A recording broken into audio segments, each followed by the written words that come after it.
नमस्कार. जय श्रीराम. मंडळी, गांधीजी स्वतःला सनातनी हिंदू असं मानत असत. सनातनी असल्याचा अभिमान गांधीजी मानत असत. तो जाहीर सांगत असत. तो म्हणजे काय? गांधीजींचं सनातनी तो होतो म्हणजे काय? आणि दुसरी गोष्ट, गांधीजी हे वर्णाश्रम मानायचे असं म्हणतात. मग गांधीजींचा वर्णाश्रम कसा होता? कोणता नक्की वर्णाश्रम गांधीजी मानत होते? तर चातुर्व्यवस्था जी चातुर्वर्णाश्रम वर्णाश्रम आमचा जो आहे तो चातुर्वर्ण आहे. हा चातुर्वर्ण गांधीजी मानत होते का? असे वेगवेगळे प्रश्न माणसाला सतत पडत असतात, अनेकांना पडतात. कारण गांधीजी व्यक्तिमत्वच असं आहे. त्यामुळे गांधीजी नक्की जी व्यवस्था आपली जी मानायची किंवा सनातनी स्वतःला म्हणून घ्यायची, वर्णाश्रम जे मानायचे, ते कोणता वर्णाश्रम होता? तर तो वर्णाश्रम हा जातीवर आधारित नव्हता. गांधीजी जो वर्णाश्रम मानायचे तो वर्णाश्रम व्यवसायावर आधारित होता. तो वर्णाश्रम हा आमचे खेड्यापाड्यातले जे कारागीर होते, कलाकार होते, की ज्यांच्या अंगीभूत कलागुणांमुळे जे व्यवसाय उभे राहिले, जे व्यवसाय नावारूपाला आले, ज्यांना आपण 12 बलुतेदार म्हणू लागलो, 12 बलुतेदार. तर ते जे 12 बलुतेदार आहेत, म्हणजे त्यामध्ये लोहार, कुंभार, सोनार असे वेगवेगळे व्यवसाय. तर ती व्यवस्था गांधीजींना मान्य होती की समाजाची ती एक रचना होती. समाजाला कोणत्याही गोष्टीचा तुटवडा पडू नये, कोणत्याही गोष्टीची उणीव बसू नये, त्याचं आदानप्रदान होत राहावं. मग तो शेतकरी शेती करेल, तो त्याला धान्य देईल, त्याच्या बदल्यात तो सोनाराकडून सोन्याची वस्तू घेईल, कुंभाराकडून मातीची वस्तू घेईल. अशा तऱ्हेची ती व्यवस्था होती. तो त्यांना धान्य देईल, धान्याच्या बदल्यात त्यांच्याकडनं ते वस्तू घेईल. अशी ती आदानप्रदानाची 12 बलुतेदार म्हणून अशी आपली ती पद्धत होती. तर ती गांधीजीला मान्य होती. पण त्याच्या आधारावरची जाती व्यवस्था जी होती की त्या अशा कलाकारांना, कारागिरांनंतर जातीयतेचं स्वरूप आलं, ते गांधीजींना मान्य नव्हतं. आणि त्यातून निर्माण झालेला उच्च-नीच भाव तो गांधींना बिलकुल मान्य नव्हता. ज्या क्षणी हा जातीभाव उफाळून आला आणि ह्यामुळे ह्यातलं फोल पण गांधीजींच्या लक्षात आलं, तेव्हा गांधीजींनी वर्णाश्रम व्यवस्थाही मान्य करणं सोडून दिलं. वर्णाश्रमाच्या उलट या व्यवस्थेच्या गांधीजी विरोधात उभे राहिले. वर्ण व्यवस्था गांधी नाकारली. मग आता प्रश्न होतो, सनातनीत्व गांधींचं म्हणजे काय? धर्म म्हणजे काय? गांधी धर्म मानायचे म्हणजे काय? ह्याचा अभिमान बाळगायचे म्हणजे काय? किंवा ही व्यवस्था गांधीजी का मानत होतं, सुरुवातीला का मानत होते? तर व्यवस्थेचे काही फायदे गांधीजींना दिसले की आमचा समाज एकसंघ राहिला. गांधीजींचं असं म्हणणं होतं की आमचा समाज एवढ्या वर्ष, हजारो वर्षी जो एकसंघ राहिला, टिकून राहिला. अनेक आक्रमणं झाली ह्या देशावर, ह्या संस्कृतीवर विदेशातून परकीयांची असंख्य किंवा अगणित आक्रमणं झाली. तरी या सगळ्यांना तोंड देत आमचा समाज टिकून राहिला. तो पूर्णपणे उद्ध्वस्त कधीही झाला नाही. गावं जी वसलेली होती ती गावं कधीही उद्ध्वस्त झाली नाही, गावं उठून गेली नाहीत. तर आक्रमणानंतरही आक्रमणाला तोंड देत असतानाही, आक्रमणाला तोंड देत राहूनही गावं टिकून राहिली. ती केवळ ह्या व्यवस्थेमुळे. ही जी आमची रचना होती, ह्या रचनेमुळे गावं टिकून राहिली. गावातल्या बाजारपेठा, ह्या व्यवस्था या टिकून राहिल्या. ह्याचं कारण हे आहे की ही जी व्यावसायिक आमची जी बांधणी होती, व्यावसायिक रचना जी होती, की त्या कलानुरूप, व्यवसायानुरूप अशी जी आमची रचना होती, त्या रचनेमुळेच आमची सिस्टीम, आमची यंत्रणा, आमची व्यवस्था, आमचा समाज हा आक्रमणांना तोंड देत असतानाही, आक्रमण होत असतानाही टिकून राहिला. समाज एकसंघ राहिला, तो एकसंध राहिला. तो पूर्णपणे उद्ध्वस्त झाला नाही. आक्रमणामुळे नुकसान नक्की झालं, पण समाज आमचा पूर्णपणे उद्ध्वस्त झाला नाही. जे आमच्या गावाच्या गावं वसलेली होती ती नाहीशी झाली, नष्ट झाली नाहीत. ती व्यवस्था मात्र आमची, आक्रमक आले गेले पण आमची व्यवस्था टिकून राहिली. पण या व्यवस्थेतला उच्चनीच भाव गांधीजींना मान्य नव्हता. आणि हा उच्चनीच भाव आमच्या समाजात दुफी निर्माण करतो आहे. समाजात विभागणी निर्माण करतो आहे, उच्च नीच भाव त्याच्यामध्ये निर्माण होतो आहे, हे जेव्हा गांधींच्या लक्षात आलं तेव्हा गांधींनी हे नाकारणं सुरू केलं, वर्णाश्रम व्यवस्थाच नाकारली. मग हे असताना गांधीजी म्हणायचे मी सनातनी हिंदू आहे. मग सनातनी म्हणजे काय नक्की? तर सनातन याचा अर्थ प्राचीन, परंपरागत, आणि सनातन संस्कृतचा अर्थ असा आहे नित्य नूतन. तर गांधीजी जे म्हणायचे की मी परंपरागत हिंदू आहे, याविषयी ती कधी खंत बाळगली नाही. परंपरागत चालत आलेला जो हिंदू समाज आहे तो मी हिंदू आहे, होय परंपरेने मी हिंदू आहे, परंपरागत मी हिंदू आहे, आमची प्राचीन परंपरा आहे आणि त्या प्राचीन परंपरेचा मला अभिमान आहे, असं गांधीजी छातीठोकपणे सांगायचे. ते कधी कुणासमोर त्यांनी संकोच मानला नाही. मी सनातनी हिंदू आहे सांगताना कधी त्यांनी संकोच मानला नाही. पण त्याचा अर्थ त्यांना असं सांगायचा असायचा की सनातनी म्हणजे काय, तर आमच्या प्राचीन परंपरेने सांगितलेलं जे आहे ते चांगलं सांगितलेलं आहे, ते वाईट त्यातलं नाही. त्या शिलेला जातीय भाव आहे, दुजाभाव आहे, उशिरीचे भाव आहे, तो सोडून राहील ते सनातनित्व. तो सनातनपणा, ते सनातनित्व गांधींना मान्य होतं. मी परंपरागत हिंदू आहे, प्राचीन परंपरेने चालत आलेला हिंदू समाज जो आहे तो हिंदू मी आहे, असं गांधीजी अभिमानाने सांगत असत. पण तो गांधींचा जो धर्म आहे हा सर्व धर्मांच्या पलीकडे आहे. गांधीजींना नीतीचा धर्म हवा होता, त्यांना धर्माची नीती नको होती. पण गांधीजींचा धर्म हे लौकिक धर्म जे आहेत, हिंदू, मुस्लिम, ख्रिश्चन सगळे धर्म, ह्या धर्मांच्या लौकिक धर्मांच्या पलीकडचा धर्म गांधींचा होता. तो माणुसकीचा धर्म, तो मानवतेचा धर्म.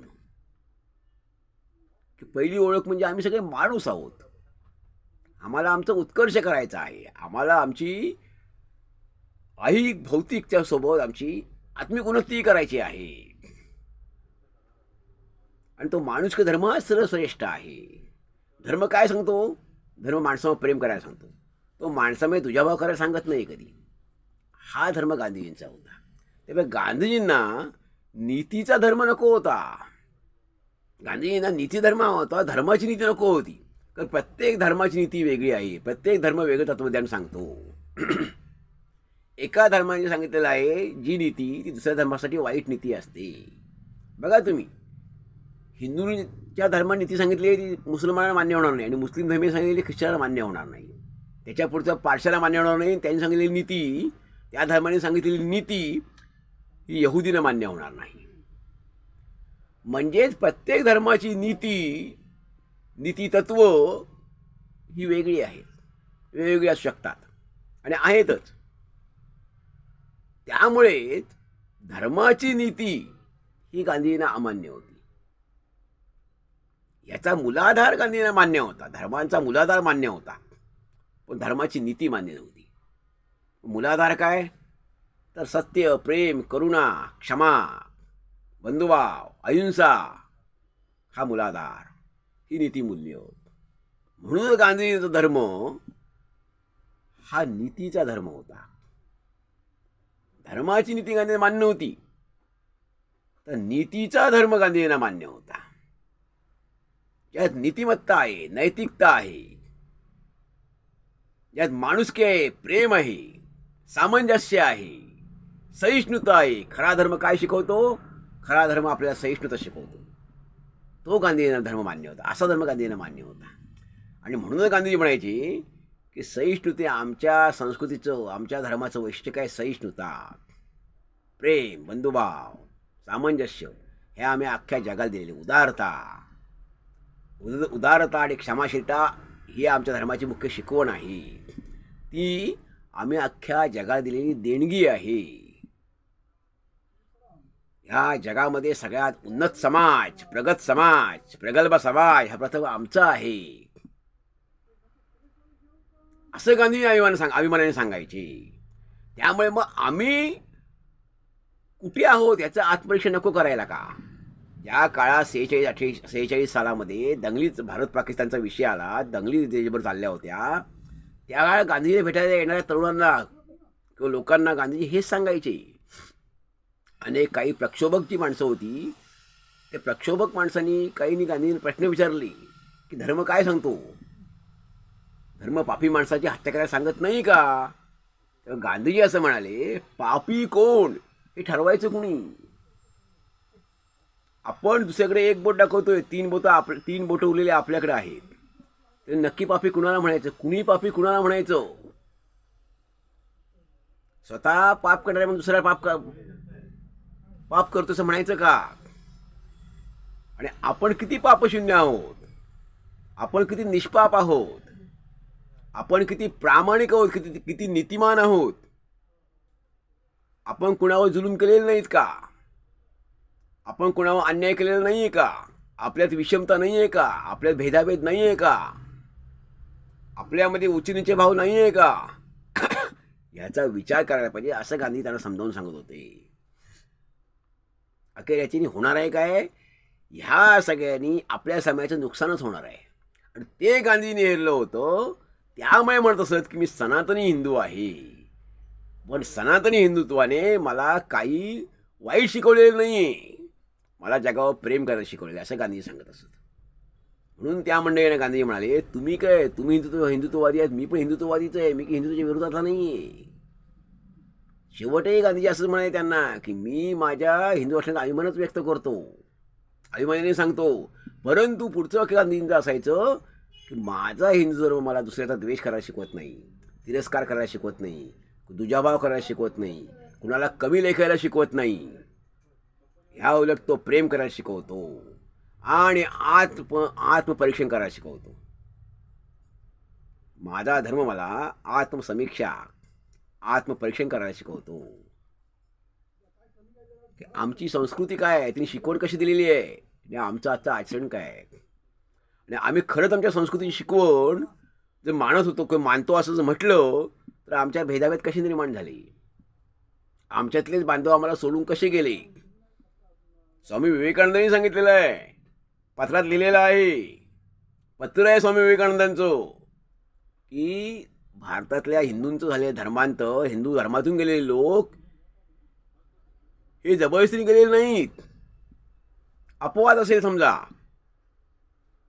दडपशाहीने गेलं तसं नव्हे, सक्तीने गेलं तसं नव्हे, तर ते त्यांच्यावर वर्षानुवर्ष होत असलेल्या जुलमाला, अन्यायाला, विषमतेला, भेदाभेदाला कंटाळून गेलेले आहेत, असं स्वतः स्वामी विवेकानंदांनी सांगितलेलं आहे. त्यामुळे गांधीजी म्हणायचे की मला ही धर्माची नीती असेल, प्रत्येक धर्माची नीती, कोणत्याही धर्माची नीती ही असेल ती मान्य नाही. म्हणजेच गांधीजींचा धर्म, गांधीजींना धर्माची नीती मान्य नव्हती, तर नीतीचा धर्म मान्य होता. की ज्या नीतीच्या धर्मामध्ये प्रेम आहे, समानता आहे, उच्च नीचे भाव नाही आहे, बंधुभाव आहे, भ्रातृभाव आहे, जिथे क्षमाशीलता आहे, जिथे उदारता आहे, भेदाभेद नाही, असा नीतीचा धर्म गांधीजींचा धर्म होता. आणि असं सनातनी पण गांधीजींना मान्य होतं. की याच्या आधारावर गांधीजींची व्यवस्था जे वर्णाश्रम कधी काळी गांधीजी मानत होते, त्याचंही हे कारण आहे की त्यामुळे आमचा समाज घट्ट राहिला, एकसंध राहिला, गावाच्या गावात टिकून राहिली, गावागावातली जी 12 बलतार पद्धती व्यवस्था होती ती टिकून राहिली. त्यामुळे व्यवसायावर आधारित अशी व्यवस्था गांधीजींना मान्य होती. जातीवर त्याला जेव्हा जातीचं स्वरूप आलं आणि जातीचं स्वरूप येऊन उच्चनीचे भाव निर्माण झाले की मी मोठा तू लहान, जातीभेद निर्माण झाला, विषमता निर्माण झाली, तेव्हा गांधीजीने सगळं नाकारलं. आणि ते म्हणाले की ही व्यवस्था जर आमची संस्कृती आम्हाला हे शिकवते का? आमच्या संस्कृती शिकवणं मी विसरलो आहोत. आमच्या संस्कृतीने दिलेली उदात्त मूल्य आम्ही विसरलो आहोत, आमची विस्मृती गेलेली आहे. तर त्या उदात्त मूल्यांचं जागरण करण्याची, त्याचं स्मरण करण्याची आणि त्यांचं आचरण करण्याची गरज आहे. तेव्हाच आमचा समाज पुन्हा उन्नत होईल, त्याची प्रगती होईल. आणि असा समाज आहे हा काळासोबत टिकू शकेल, काळासोबत जाऊ शकेल. भेदाभेद असणारा समाज आहे, भेदाभेद करणारं राष्ट्र असेल ते कधीही पुढे जाऊ शकत नाही. गांधींना असं राष्ट्र हवं होतं असा देश आणि असा समाज हवा होता की ज्यात भेदाभेद नसेल, ज्यात उच्च-नीच भाव नसेल, ज्यात लहान मोठं नसेल, सगळे समान असतील. त्यामुळे गांधीजींची जात माणुसकी गांधीजींची जात होती, माणुसकी हा गांधीजींचा धर्म होता. ते मानवतेचे महान पुजारी होते, सत्याचे आणि अहिंसेचे उपासक होते. त्यामुळे त्यांना धर्माची नीती मान्य नव्हती, तर नीतीचा धर्म गांधीजींना मान्य होता की ज्या नीतीच्या धर्मामध्ये उदारता असेल, क्षमाशीलता असेल, दया असेल, प्रेम असेल, बंधुभाव असेल, तिथे भेदाभेद नसेल. धन्यवाद. जय हिंद, जय भारत.